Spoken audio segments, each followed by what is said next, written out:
I'm Elspeth Kirkman. I'll be chairing today. We've kicked off a little bit later than we were expecting, so I won't add extra time between you and the drinks. I'll just bring us to a slightly quicker close. Wanted to say thank you on behalf of Nesta for coming to the event. This is part of our Options 2040 work, which in a moment my colleague Ben will be giving a little bit of contextualising information on. We will do presentation to begin with, Q&A with the panel, and then we'll have audience Q&A. Are online. Hello, thank you for joining. And if you would like closed captions, you can get those on LinkedIn. So you should get the full experience, apart from, of course, the drinks, which I'm sorry we can't provide virtually. So without further ado, Ben, I'm going to pass over to you. Thanks very much, Elspeth. Hello, everyone. Thanks so much for coming in the room and online. I'm Ben Shretter, and I'm a Senior Policy Manager at Nesta, working on the UK 2040 Options project. Now, the Prime Minister has talked about long-term decisions, and indeed the slogan for this conference, as I'm sure you'll all seen, is long-term decisions for a brighter future. And that's very lucky for us, because that's exactly what the UK 2040 Options project has been about. It's about thinking what the country and the decision makers in the country should focus on now that could make a real difference to people over the next 15 years. And particular frame we've been thinking about is that children born now or in the last year or so will be turning into adults as we hit 2040.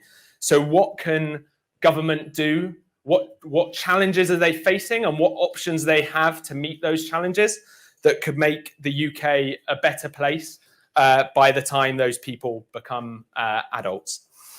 We've been partnering with lots of different organisations in order to do this work. So we've been working with the IFS, the Health Foundation, Resolution Foundation, Behavioural Insights team, as well as Demos. And we've already worked with over 100 experts and run 4 different deliberative exercises. And indeed, Adam, I know you contributed recently to one of our deliberative exercises, and I hope that was a useful thing. We've got eight main focuses, which you can see on the screen. So economic growth, technology, education, net zero, health, tax, power and place, and wealth and inequality. But unsurprisingly, as we've been talking to those experts, lots of different cross-cutting areas have been coming up. So that ranges from things like housing, which we're delighted to have the Minister of Housing here today to be able to talk to social care as well. But before we go to the panel, I just want to give you a little bit of a sense of some of the things we already know about for 2040, or at least that we think we know, and the challenges that government might be facing. So the first one is from ONS data on the number of pensioners we will have by 2040. And ONS suggests that it will be about 30% more than it is now. So we're looking at about 15.5 million pensioners by 2040. And obviously that brings quite a lot of challenges, as you can see that growth in pensioners isn't met by a commensurate growth in the working age population. And what does that potentially mean for the size of the state and what the state might have to be spending? Well, work by IFS for the UK 2040 Options project has looked at that. And they estimate that if we kept current service levels as they are, so no change in approximate services that government brings, then by 2040, due to demographic and technological factors, we're looking at about £70 billion worth of extra spending that would be needed to keep those current service levels the same. And in context, that's about 8% of current government revenues. So just to stay still as a state and state capacity, we need about 8% more revenue. I also want to talk just a little bit about some of the things that the public think about 2040. So what we did a couple of months ago, we asked several thousand members of the public of the most important issues that they're facing. What do they think will be the easiest to solve by 2040? And what do they think will be the hardest to solve? And as you can see here on the screen, they think issues around NHS funding and cost of living are likely to be the easiest. And perhaps that's unsurprising, given the public maybe are just thinking, well, you can spend more money on that. And the harder issues they think are around net zero, inequality, and also illegal migration. Now, one of the final things I want to talk about is what will actually be the most important issues to the public in 2040. And I'm not going to pretend that we can know that. We're not Nostradamus on this project, but I just want to point out something about the last 50 years of public polling, which is when you look at issues that are most important in elections over the last 50 years, they change quite a lot. So it's not just the same constant issues coming back, but over the last 50 years, we've had issues such as inflation, unemployment, the NHS, education, economy, immigration, and EU have been the crucial issues for the public in the year before an election. And some of you might think some of them are due to political projects that have raised those up as election issues, and others might be more organic and due to kind of global factors and other things like that. And just to bottom out a bit, this final little bit here, what are the top 5 issues in the last year? The top 5 are inflation, the economy, NHS, immigration, and then finally, a lack of faith in politics. Those are the top 5 on average that people have said are the most important issues. Now, the final chart, this is a slightly harder one to understand, but on the left-hand side are the issues that people think are the most important to resolve now. And on the right-hand side are the issues that people think are the most important to resolve by 2040. And I think there's just a couple of particular things I want to draw out of this, which is there's a few issues that have a big jump in priority between what people think need to be solved now and what they think need to be solved by 2040. And those in particular are reducing carbon emissions, economic growth, sustainable and good economic growth, and finally, equitable housing supply. Issue of NHS stays as very important, but those 3 really move up. And on that note, I will pass back to Elspeth and the panel. Thank you very much, Ben. So I'm delighted to be joined by such an esteemed panel. I'll do some very brief introductions and then start with questions. So we have Rachel McLean, MP, who is Minister for Housing and Planning at the Department for Levelling Up Housing and Communities. We have Hetan Shah, who's CEO of the British Academy, and Adam Hawksby, Deputy Director at Onward. So welcome. I will start with you, Rachel, and then we'll sort of creep down the panel and you can respond to each other. Could you just begin by reflecting a little bit on the changes, demographic, technological, whatever they might be, that you think will affect the UK over the next 15 or so years and how you think we need to respond to them? Well, thank you very much for having me on this panel. I'm just quite amazed that there's that many people talking about this issue instead of going to one of the numerous parties I've passed by on the way to this room. So kudos to you. It was a very interesting presentation, and thank you for that. And I'm not surprised to see sort of housing topping the some of the charts that you presented, and it being a cross-cutting issue, because it absolutely is. And I'm sort of thinking about 2040. It's quite salient for me just now, because my daughter is just about to give birth to her 2nd child. So I'm already a grandmother, and I will be a grandmother twice over, probably in about, hopefully not tonight. She sort of holds off in probably just a week or so. She's due next week.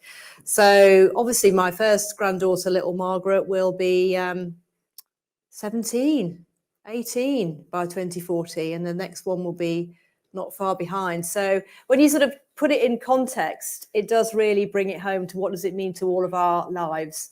And those of us who might be fortunate, God willing, to be alive by then, what will that really mean? And I think all of us can often think back to what was life like, 17 years ago. And sometimes it is worth pausing, isn't it? And thinking how different things were even back then. I mean, before the growth of the mobile phone and technology and artificial intelligence and a lot of the things. But some of the things are really universal, such as housing, obviously the net zero crisis, and of course health, and how do we fund our public services and how do we fund pensioners? I mean, I'm sure we'll sort of get into housing a bit more, but we are really thinking about housing from a long-term perspective at the moment. And in fact, we've recently just set out our long-term plan for housing, which does look at how do we, by 2040 or even 2050, set about really delivering more housing in some of the places where there's the greatest and most extreme pressure. London and Cambridge are two of the ones that we've identified that we need to work on first. But there are a number of other areas where we know that the housing market isn't really delivering properly for people. Housing is becoming increasingly unaffordable, as I've been talking about all day. And I think it will increasingly become one of those election issues. I think it probably will be for the next election. Certainly for our party, I think it's going to be a real challenge for us because obviously we do want to have an offer for people. That I think it will increasingly become an issue and part of public debate for good and bad reasons, because obviously every party wants to speak to their younger voters and have an offer for them. But also, unfortunately, increasingly, as we've got more older voters, it becomes more of a kind of, if you like, a toxic issue in those local areas where we have such strong objections to any kind of house building, which ultimately we need that house building because we need it to make housing more affordable across the board. So, yeah, I think that's a pretty accurate reflection on the issues. And I do think it's quite interesting to see immigration in that mix. I note that actually, Ben, you talked about not just illegal, but also legal migration. And that's a huge debate in and of itself. But of course, you know, if you come back to just the housing perspective, as soon as you've got immigration of any sort, actually, housing doesn't really mind whether someone's come here legally or illegally. They still need a house to live in. And, you know, we as a society are providing those houses. But it's just a pure numbers equation when it comes to actually a roof over people's heads. And how do we actually do that with a kind of limited budget?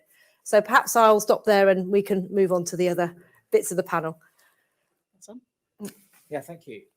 Like you, I expected nobody to be here, which shows that predicting the future is hard even an hour into the future. So that's the first point, you know, expect the unexpected. And relatedly, I think quite a lot of us probably have, a lot of policymakers, I think, came of age during the kind of late 90s, early 2000s, and sort of are kind of thinking, things keep going wrong. When will we go back to the kind of everything's nice and sort of growth is back? And, you know, funny, no, that was the aberration period. And actually, you know, crisis and shock is the norm historically. And I think that, you know, so therefore prepare for the unexpected. You've got to think about resilience. And of course, the other thing, I mean, this was all focused on the domestic policy scene, but geopolitics is back. And actually that is constraining domestic politics in new ways. So economic policy isn't just about economic policy anymore. You have to be thinking about supply chain resilience. You have to be thinking about who are your allies, where do you want your infrastructure to come from, and so on. So, I mean, the Treasury is screwing its brains in ways that it hasn't done for quite a long time in rethinking the way it does economic policy. But I think all of these things will be conditions into the future.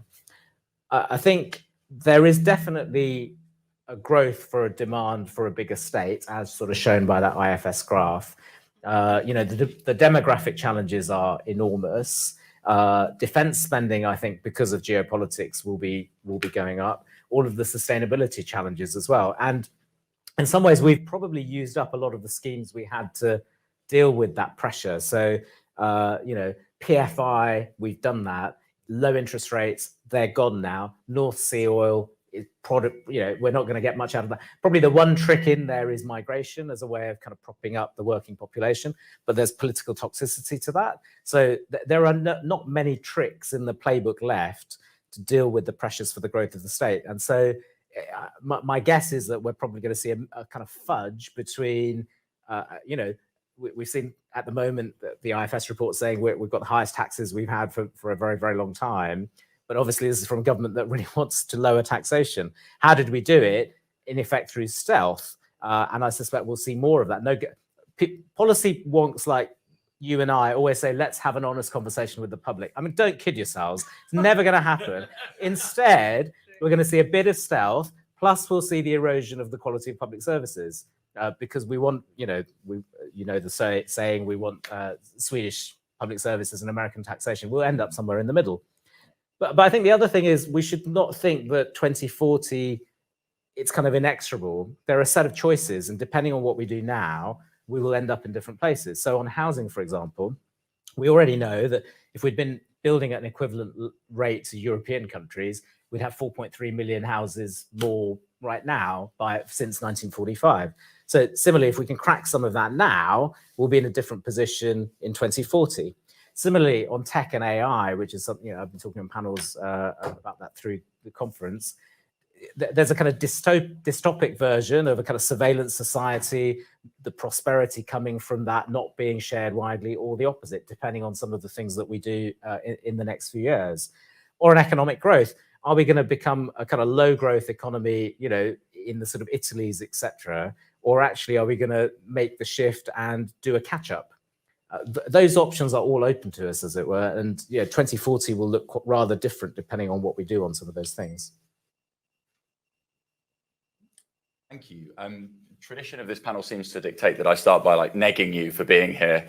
But genuinely, I'm delighted that you are, and I'm similarly surprised that at 8:30 p.m. we've got a kind of bustling audience for a very policy wonky discussion. I'm not so surprised. This is what the people want. There you go. These are my people. I just didn't know. I want to try and persuade you that the biggest trend over the next 15 or so years is something which at the moment is quite politically trivial or tokenistic, is spatial inequality, is the agenda that's become known as leveling up, but is ultimately about why the difference between places is the dynamic of our economy that's going to characterize the next 15 or so years for better or for worse, and that a continued divergence would be something that's really problematic and would compound all the things that have been discussed on the panel thus far, the limited growth that means those fiscal pressures are much harder to address, et cetera, et cetera, et cetera. And the paper actually that's been most influential in my thinking about this is not one by Onward or Policy Exchange or an economic geographer like Philip McCann or someone else. It is a Nesta paper. It is a Nesta paper that I believe was called something along the lines of Building an Inclusive Knowledge Economy. It was written by Roberto Mangabeira Unga, based on his book, The Knowledge Economy, that I think he published in about 2018 or 19. And in that, Roberto cast himself in the tradition of Marx and Adam Smith, as Roberto kind of does, and says that in order to understand the economy, you should look at the most advanced means of production. And that is currently the knowledge economy. And he says there are three things that kind of characterize that. One, complexity, that as we move towards an economy defined by smaller firms, more advanced practices, they are spread between a high number of individuals that couldn't possibly know all the things you need to know in order to produce a good or a service. Two, intangibles. So some of the stuff that Stephen Westlake and Jonathan Haskell have very impressively written about, that as we move to an economy in which capital is intangible, you have lower barriers to entry, or at least you can overcome those barriers to entry more quickly, very high spillovers, you can grow very quickly. And thirdly, massive network effects, that you have firms, the biggest firms at the moment are often multi-sided platforms. You think of like an Amazon or a Google. The thing that they do is connect different people, someone looking for a product and finding it, or a buyer and a seller. And you have those positive feedback loops. The product is more valuable to me than what other people are using it, that accelerates their growth. Those three things mean that place and pace become very important. Place, because if you've got a lot of clusters and complexity that's based on tacit information, people cluster in particular areas. They are more likely to live in places where those activities are happening. And pace, because those areas where people cluster can suddenly become much more productive than other areas in ways that weren't true before. Why do those two things, place and pace, really matter? I think they have big implications for policy and what we need to be thinking about. And this is why, you know, the debate at the moment, the kind of towns funds and levelling up funds, I think miss what is a hugely fundamental characteristic of particularly the British economy, but developed economies around the world. Four things that really matter. One, if there are some places that are going to massively succeed, we should want lots of those to be in the UK. And we should do everything we possibly can in terms of science and technology policy to make sure those are here. So we need very intentional industrial policy to make sure those places succeed. Two, we need to be really intentional about how the places that don't do so well are plugged into the growth of places that do. You've seen kind of neoliberal economists like Larry Summers suddenly recognize that place-based policy matters because they accept that maybe people don't move like you'd expect them to do in perfect models. So intentionality matters, because if we just assume that people will move to where productivity occurs, then places will be left behind. Look at coastal communities in Britain, look at some of the towns in the Midlands and the North. The models did not predict what occurred there.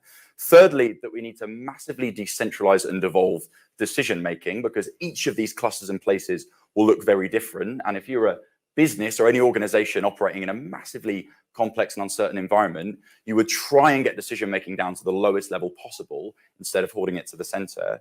And fourthly, that relationships matter more than they did before.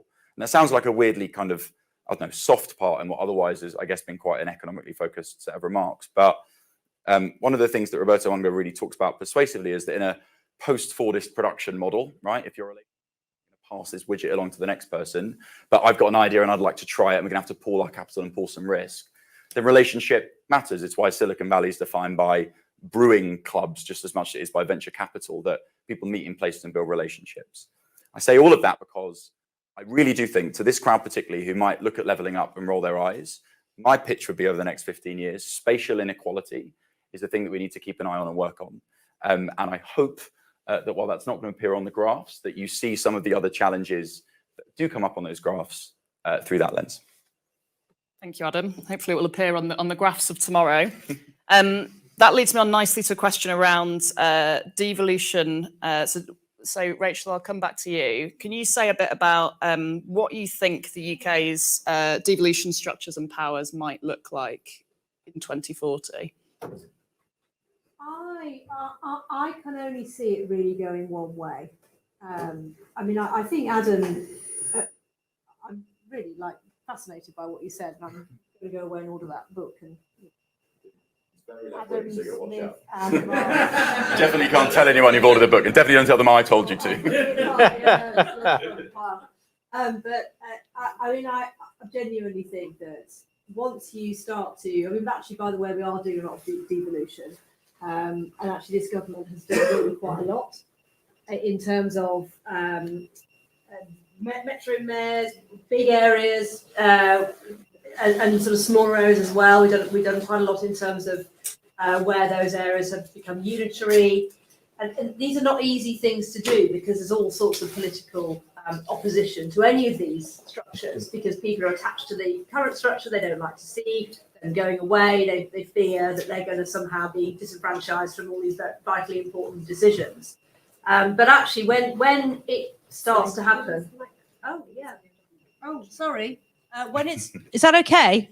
Yeah. Thank you. When it starts to happen, I don't think it's possible to reverse it. So, just let's assume we have various changes of government between now and 2040. I cannot see any political party standing on a platform of more centralisation. They simply won't have democratic consent. So I think it will be the reality of the situation in this country. And actually, it does really work really well in some places. I mean, Adam and I both have a lot of experience of the West Midlands. We've seen that model work successfully. Arguably, it's delivering pretty well also for Manchester and some of those other areas, Leeds as well, West Yorkshire. I'm not going to get into the GLA in London. That's a whole separate discussion. But, we do need to think about this country and how is it best run, and how do we push that power down? Because I think also it kind of goes back to what you said about the lack of faith in politics. And if people feel that those decisions doesn't matter, whoever they vote for, they're just going to get sort of nothing or the same or some version of what they've heard before. And that cynicism actually is really dangerous for all of us from any political party. I mean, we often joke amongst ourselves when we go out door knocking, the most popular one is none of the above. And that's really dangerous for all of us. So, the more we can do, all of us who are elected have that privilege and burden sometimes of being elected to bring that decision closer to people, even though it's awkward and bloody difficult because they start to have different views and don't like what you're proposing to do or what you've done. I think that's how we try and keep that robust democracy, that settlement alive, which I think is going to be important for our children. You don't need the microphone. I hope I don't need. Can you hear me? The mic's working. Yeah.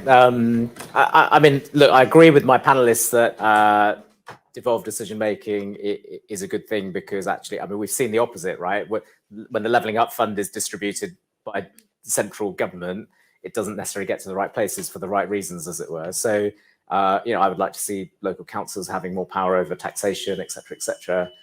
But this is my next truth bomb. I told you that, you can't have an honest conversation with the public. You're not going to get decentralized states, I don't think. I'm just a pessimist on this one. The UK has always been very, very centralized, and whoever comes into power always loves keeping that power. I mean, I remember, I've just seen so many pamphlets. Anyone remember Double Devolution by Jeff Mulgan all those years ago? I mean, there have been millions of these damn things. And I just, we've seen some things tinkering around the edges, but I'm a pessimist on this one, sadly, but I'd like to see it happen. I would also like to see it happen. So my former job was as head of policy to Andy Street up in the West Mids. I took that job because I'd worked in the US for a range of mayors over there and had seen the freedoms, the flexibilities that they had in their role and what they were able to do with it. And I mean, God, our system just pales in comparison, right? Like, it is absolutely correct that we've made huge progress in the last 13 years, and metro mayors are real progress. But even then, the lack of any fiscal powers that they have, the enormous constraints that they have. I mean, God, the City Region Sustainable Transport Settlement was crusts, that's what it was colloquially known as in throw them there, was meant to be these big single transport settlements. And if you look at the letters that came from the civil service, it said, you've asked for these schemes, but we're going to need this assurance on this one, and this one we'll keep monitoring. It is just Treasury brain embodied in a kind of engagement. It's a nightmare. I share your skepticism. There's a very plausible narrative in which you say, look, we've got a lot to deliver. Let's say there's an incoming Labour government. That's risky to say here, but let's say that is plausible at the very least.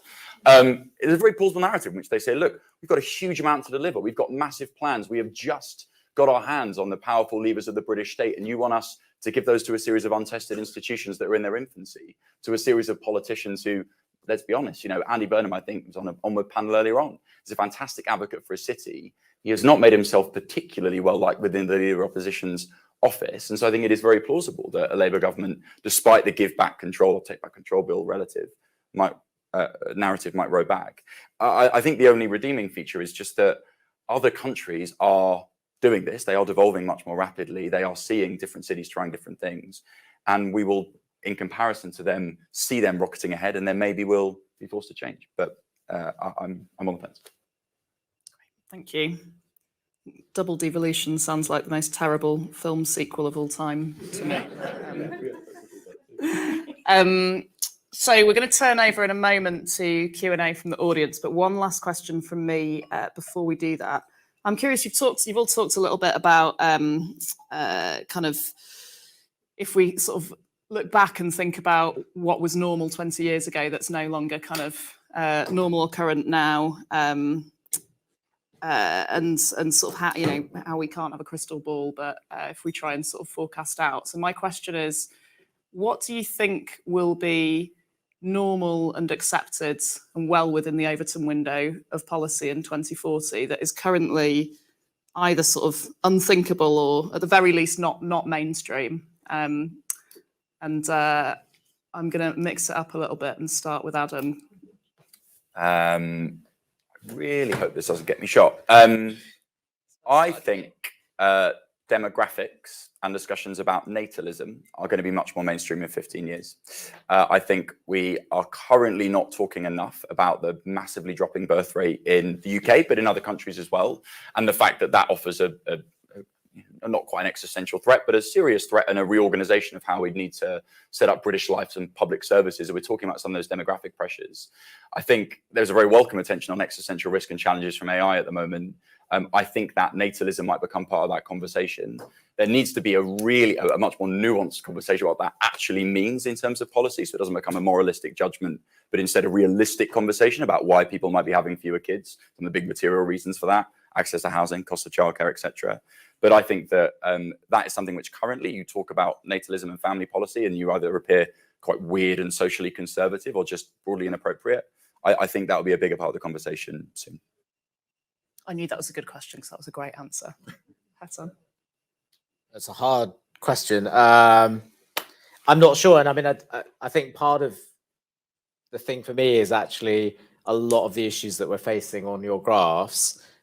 Policy questions are broadly settled. It's just a question of, do we have the political space, and probably a lesser question of, do we have the fiscal space to make those things happen? So, and it's not clear to me on a lot of these things who will be making the argument on. So housing is a great example where you were saying exactly right, that we all know we need more housing, but actually who are the ones who are going to make the case in those local areas where, and I mean, let's face it, there's definitely a kind of emerging dichotomy between asset-rich older people who may not benefit from growth, broadly speaking, because they're kind of happy as they are, and a younger generation who may be funding their public services for those older generations. Yeah, I mean, if you look at the kind of in the last few years, with the big focus on the NHS, far less of a focus on education, despite what young people went through on COVID and the pandemic, as it were. So I do think, for me, the key question is what you're saying, but I don't know the answer. I think there's some interesting one. I mean, industrial strategy, I think, will become more in vogue. It will probably have a different name. It ought to, because we're an 80% services economy. So actually, industrial strategy is the wrong phrasing. But with the rise of the digital economy, I think even Treasury brain is going to now change and sort of say, actually, we need a completely different way of sort of doing economic policy. The maybe one, I think, is migration. I'd be really interested if in 15 years' time we're saying, actually, we want more migration. I mean, it's possible. It's maybe not plausible. I don't know. I do agree with Adam on that whole debate about the birth rate and the demography. I actually would hope that we will put health in a much more central position, purely because the way that we've got the NHS at the moment is just completely impossible to see how we're going to continue to sort of pay for this out of taxation without anybody actually paying for it, even if they could afford to. And so surely we're going to see some of these really clever technologies in the AI space enable people to actually monitor their own health better, to stop sort of placing demands on the health system. And you can see how that could sort of feed into some kind of clever way where we can incentivize people to sort of take more care of themselves, learn more, be better educated, eat better, etc. Obviously with support for those that can't and all that sort of stuff. But to make that more of a not just, you're not just expecting to get absolutely everything for free. There's some responsibility on you to take care of yourself as well, and to, you know, to pay for things that if you can afford them, if you're lucky enough to be well and happy and have that disposable income. Because I just think this is going to be surely the one thing that in, you know, even in much closer time than 2040, the whole thing is just going to fall over. Because of demographics and because of the, you know, the health demands on our population and the sort of obesity trends and everything else. And I certainly don't know the answer, but I just can't see it continuing as it is. Thank you. So we'll go to Q&A from the audience now. So if you've got a question, stick your hand up. We're also, if you want to go on your phones or if you're online, you can go on Slido. I think it's slido.com/ is it UK 2040 or options? Use the code UK 2040. And this is for you to answer this question of what do you think, what trend do you think will most shape UK policy options over the next 15 years? So I'm going to start with this gentleman here. And Ellie, I can't see particularly well who's got hands up, so you might need to just... Hi, Andy Makovich. On? Yeah, Andy Makovich, Cabinet Member for Climate Change and Planning. I'm beginning to come to the conclusion the problem is our civil service. Let me give you 3 examples. One, Department of Transport gave us a directive somewhere silly, and they wanted us to put a congestion charging on the A45 in Solihull. Great for the money, but it ain't gonna. We solved the problem very simply. The second issue is our local development plan. We've met our housing need, an extra 2,000 homes, stopped by the inspector because he felt that we couldn't build 1,500 homes at the NEC, most sustainable land in the whole of Europe, airport, rail links, everything, because he felt we couldn't do that in 15 years. And he said, we've got to give up more greenbelt land. Absolute rubbish. We can do that, and it's just rubbish. And the third thing is our retrofit. Retrofit. We have to apply for various grants, you know, EcoFlex, Eco4. So the Treasury comes up, you know, April, May they put the applications, then it comes to July, and then we've got to build it by, you know, the following year. It doesn't work. So much money we're not spending because the Treasury just said, if you just give us 2 million pounds a year, would retrofit and we'll set up a supply chain, apprenticeships, business, and we can get it delivered. If we had a 5-year horizon, the Treasury is just awful. So my challenge is actually, well, should we just sack half the civil servants and be done with it, and let local government just get on with it? Great. My answer would be no, but I don't know if anyone on the panel wants to respond to that or whether we move to the next question. Let's do them as a group, yeah. So let's take.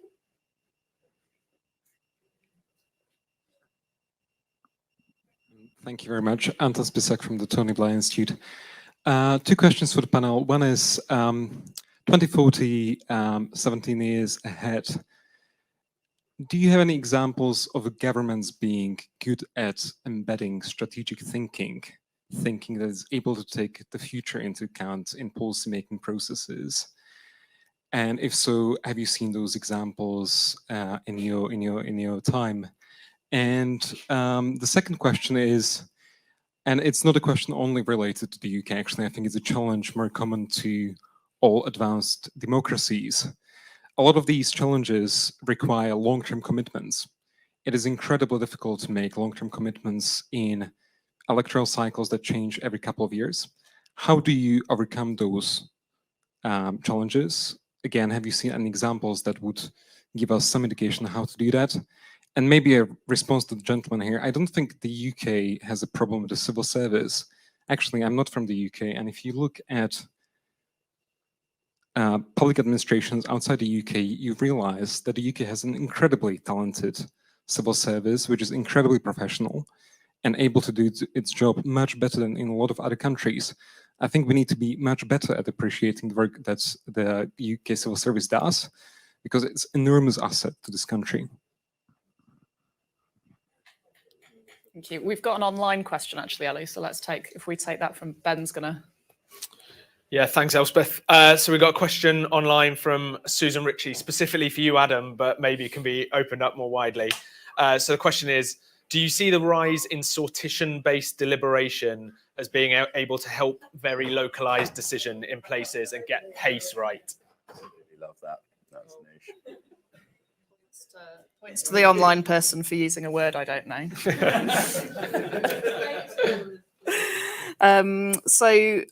Let's start with examples of, well, I mean, you can respond to any as you wish, but examples of governments being good at future-focused thinking. Anybody got any of those? I mean, I can talk. I mean, I'm not a sort of comparative government expert, as obviously people. Mike. I'm not an expert in other governments, but I do know that we are thinking long term at the moment. Although clearly everybody can say, you know, you're focused on the next electoral cycle. We're doing some quite exciting things in my department, and I agree with the gentleman at the back, aided by an excellent civil service. And actually, I think if you can't get the best out of your civil service as a minister, then you shouldn't be a minister. You know, it's up to you as the minister to direct your civil servants and give them clear steers. If you don't do that and you can't make a decision, then you're going to get some of the muddle that the gentleman here. Actually, I know the area, as you know. You're going to get that kind of muddle if you don't actually give decent directions, and it doesn't get translated to the local area. And some of the blame of that may be your local area. I don't know. It might be your local officers, not necessarily the civil servants. So, you know, that's probably a sort of slightly parochial question. But I started off talking about the long-term plan for housing, and I do genuinely think this is quite important, because frankly, even if we do get a Labour government, they're not going to undo this, because we need to make Cambridge into a science superpower. We need to allow Cambridge to expand, yes, into the green belt. I hope we haven't got Cambridge local councillors in the room, but even if we had, I'm not saying anything that I haven't said to them directly. Cambridge needs to expand. It needs to expand up until 2040, 2050. We need to massively expand the capacity of it to take on these world-leading businesses that want to come here. We can be a global superpower in this, and it is, you know, if you like, it's a sort of local industrial strategy. So it's recognising the potential of Cambridge to the national economy and saying, how do we as a national government use the powers that we have, whether that's through development orders or other structures? How do we solve that water scarcity problem? How do we get the reservoirs built? That's actually what government needs to do, because you cannot leave it to the local area. And therefore, you do have to think very long term. And you do have to, frankly, accept that some people are going to be very unhappy with you, as they've already said. But you have to be confident and you have to show leadership, because it's in the national interest. So I've seen that. We're working on that now. And I'm really proud of that work, because I think that will leave a legacy, and any government coming in will be glad that we've done it. I might just try and pick off the various. So, Andy, on your point, I think it's less the civil service, but I think it's Treasury brain is one, and then it's the sort of centralisation. So actually, you could change the people, but the structures would. Yeah. Exactly. So I think it flows a lot to what you were talking about before. And then Anton, on examples, I think we can all reel off the usual list of Estonia and Finland and Singapore, or the small countries that do this kind of well. But actually, I think what you overlook, or what we overlook often, is the UK is quite good at this. But so what does it mean to be good at? So we've got the foresight stuff that the chief scientific advisor does, et cetera, et cetera. All that stuff is, if you read it, it's really good stuff. Where does it go? Who uses it? Does it fit? And again, it's that disjunction between the policy bit and the political bit, which I think is problematic. And then on your point about how do you make long-term commitments, I think we've been really good in the UK at kind of getting technocratic machinery. So be it OBR, MPC, and actually I think it's the fashion right now to try and do more of that. My fear is you're running out of steam, because actually if you take my point that it's a political problem for political space rather than a policy wonk problem. So at the moment there's a discussion, should we create a growth commission? And that will give the politicians the cover. But if you look at the infrastructure commission, it's basically been a failure because it's not made the case. And it had to have created the political space for the things that we all kind of need to happen to have happened, as it were. So I keep coming back to politics rather than policy. Well, because you can't deliver policy without policy. Exactly. But this, the sort of person that turns up at 8:30 on a Monday night, they're often focused quite a lot on the policy rather than the politics. So. I would have added to your UK point as well, but I think Wales is the only country in the world at the moment, I think maybe Switzerland's thinking about doing it, but that has legislation specifically to, the Wellbeing of Future Generations Act is specifically about safeguarding future generations in today's policy decisions. I think there's quite a lot to be desired in the implementation of that, but it's a really interesting, innovative use of legislation for future protection. Do you want to take this sortition-based deliberation question? Yeah. Can I very quick? So I basically entirely agree on the idea that civil servants are led by political incentives. I don't think that civil servants wake up in the morning just desperate to manage risk, and then there are ministers that want to go around and do whatever else. They are doing that because they're responding to ministers operating in a highly centralized system in which their incentive is, I don't want to get yelled at for a project going wrong, and so they wrap layer upon layer of nonsense. But that's a political incentive, not the civil servants themselves doing a bad thing. So change. Oh, definitely devolved lots. We are in violent agreement on that. In terms of the long-term stuff, I think institution building, both in terms of long-term thinking and being strategic and foresight, institution building, things that future governments aren't going to unpick, academies, metro mayors, the OBR, the Climate Change Committee, things which exist as institutions almost separate from politics, but were nonetheless created in a political moment.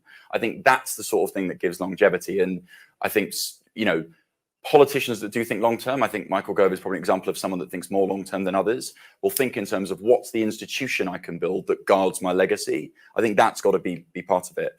So sortition, I'll really try and not nerd out about this. I don't know if I do know, Susan, I'm really sorry, but I don't. But so sortition is the idea that you select people to have some form of political responsibility by luck. So the word ballot comes from Medici era Florence, in which the ballotta was like a black ball in a bag with other balls.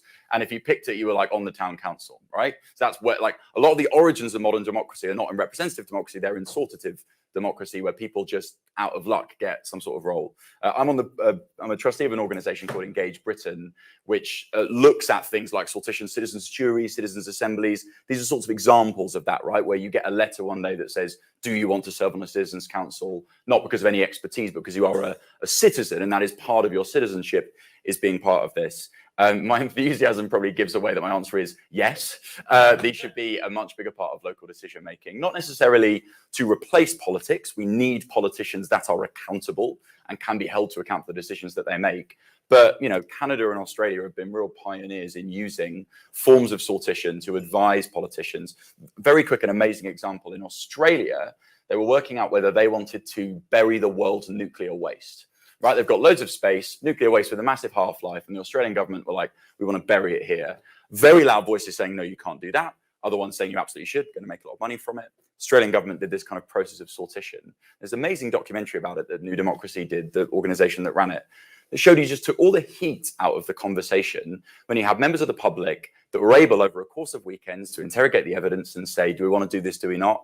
And in the end, they argued that you shouldn't do it, not because of, you know, a risk to future generations, but because they didn't think the economic case added up. They said, we've looked at the numbers and we don't think there's any business case this is going to work. Went back to whoever's making the decision in Australia and they decided not to proceed in the way they were going to.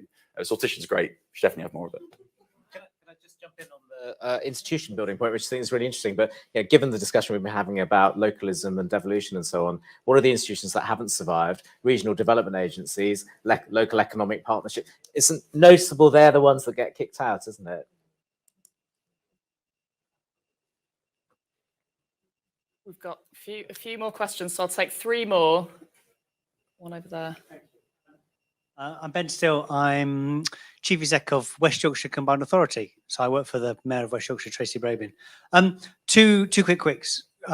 One, I'm surprised skills hasn't appeared on the list on the screen, given it's something that I spend so much of my time worrying about.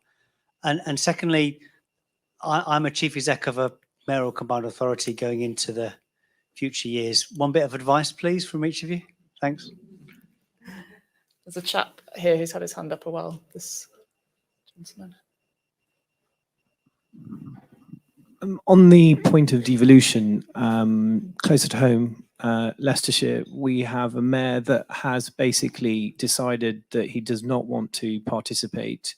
We have a West Midlands Combined Authority that has demonstrated enormous value. The populace want this. So my question is, you know, if you, I understand one size doesn't fit all, but there seems to be this inertia that unless you actually have the leadership to break it, a lot of what we're trying to do or trying to achieve to be best value for a taxpayer and give them the services that they need at a very granular level seems to be elusive. I mean, for people of Leicester and Leicestershire, our mayor is a moron.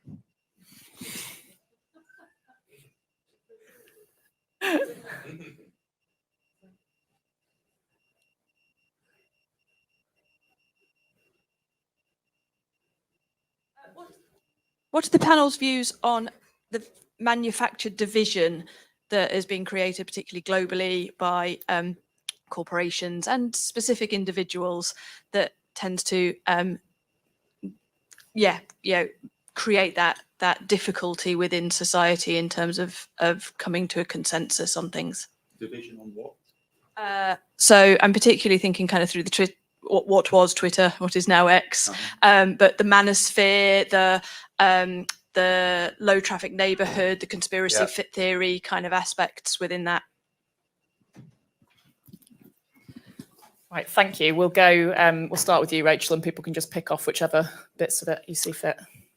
Very nice to see the West Yorkshire Combined Authority. Say hello to Tracy. We got on very well. I actually mentioned Leeds. I think if my brain is still functioning, I did mention it earlier as one of our kind of 20 places featured in the long-term plan for housing. Leeds is incredibly ambitious. They want to. I was actually in Leeds not long ago, looking at some of the schemes that hopefully we're going to be able to bring forward and help you bring forward. Fantastic plans there. What's my one piece of advice? Tell Tracy just to keep being nice to me. Right, on the moronic Mayor of Leicester, I don't really know what to say about that. I mean, I suppose the only way, you just need to vote the guy out. But obviously, I don't know enough about the local situation. I mean, I find what Adam says quite fascinating about this sortation. Sounds like the Sorting Hat or Harry Potter or something. I can't wrap my head around it at 9:20 how it would actually work. clearly it may have a view, but I think that the only solution to some of these issues that, and sort of Andy's highlighted as well, where we've got sort of things that don't work locally, we just need people to be citizens, to be engaged. Democracy is quite annoying and bad at doing things, but it's better than the alternatives, I think, personally. And and the third thing, I think I'm going to leave someone else to comment on the manosphere. There's two men here, they can comment on that. Not a great spot to be in. So on Ben's stuff, I mean, skills is clearly a really important agenda, and I think as part of kind of how we dig ourselves out of the hole that we're in, it's really important. It's, as you say, it's interesting. It's not come up in the discussion so far, but I definitely agree it's something we should invest in. On advice, I don't really feel qualified to give you advice, but I suppose there is just something about actually what you're able to do at the local level can be so much more nimble and effective than what's happening nationally, but just making sure that you're really good at telling that story back up again, because that's what gets missed, as it were. I suspect is quite frustrating where you sit. On the Leicester case, I mean, I don't know the case at all, but I suppose just talking more generally, this seems to me to be one of the reasons why you never moved. You know, I'm a skeptic as to whether you'll get devolution, and that you can always point to a case where there's somebody who's not very good, and then you say, well, why we don't want to trust those sorts of people. You know, we'll take back the power to the centre, as it were. So that's a worry. And then on conspiracy theories and manufactured, and it's a really complex set of questions. I sort of feel. I think the kind of worries about Twitter were overblown in my own view. I think it's probably, you know, again, it's this set of people who tend to be on Twitter and focus a lot on it. Actually, most people aren't on it, don't pay that much attention to it. I think people are better at making choices about the things that they actually care about or believe than we sometimes give them credit for. So even we did a lot of work at the British Academy around vaccine hesitancy and vaccine engagement, but a lot of that was about, you know, if you're an undocumented migrant, you don't want to deal with the health authorities. And so there are genuine risks. And sometimes we can be a bit kind of like dismissive of the underlying logic on some of these things.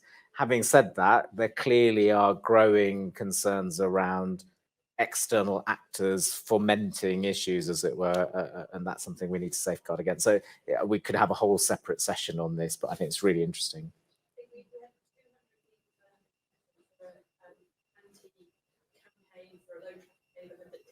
Yeah, but I remember well before social media.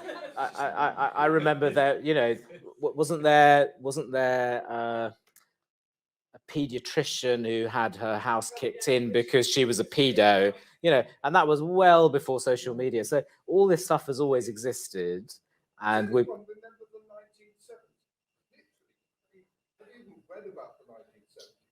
I was alive in the 1970s.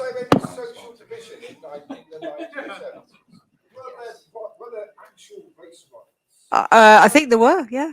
Yeah, I think there were, yeah. Even though I was 11, yeah, there were. Football violence, where Liverpool fans went and killed people, then some of them died in other things.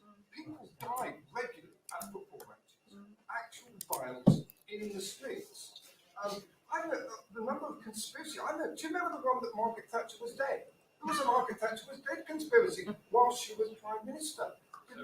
She is dead. The question is, do we really think Twitter is the problem? Or do we just think there's people that basically don't agree? Yeah. I basically don't agree on matters with intelligent, well-informed people. I just think, no, I don't want that. And my interests to this other person who may be 40 years younger, I have different interests to them, and I think there's different problems. Not because they're evil, not because I'm part of some conspiracy, although as a technologist I'm part of the manosphere. Can we actually have a debate about the future, which just isn't, oh, technology is bad? Can I just agree? Can I agree? Oh, sorry. I was just going to say, yeah. Have you read that Jonathan Haidt book, which is absolutely brilliant, all about that, the elephant and the rider? I mean, it's just so insightful. I've got 2 psychology degrees, and I think there's so much of what we're talking about is basic human psychology, which actually isn't going to change between now and 2040. And I think the sort of the political. I'm sorry. I just thought of something that I just wanted to say in response to. I'm sorry, I've forgotten your name from West Yorkshire, Ben.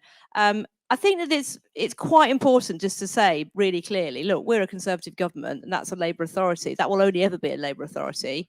But we've really done a lot of good business because actually you can sort of take the politics out of quite a lot of that. But this exists even when you've got the same colour.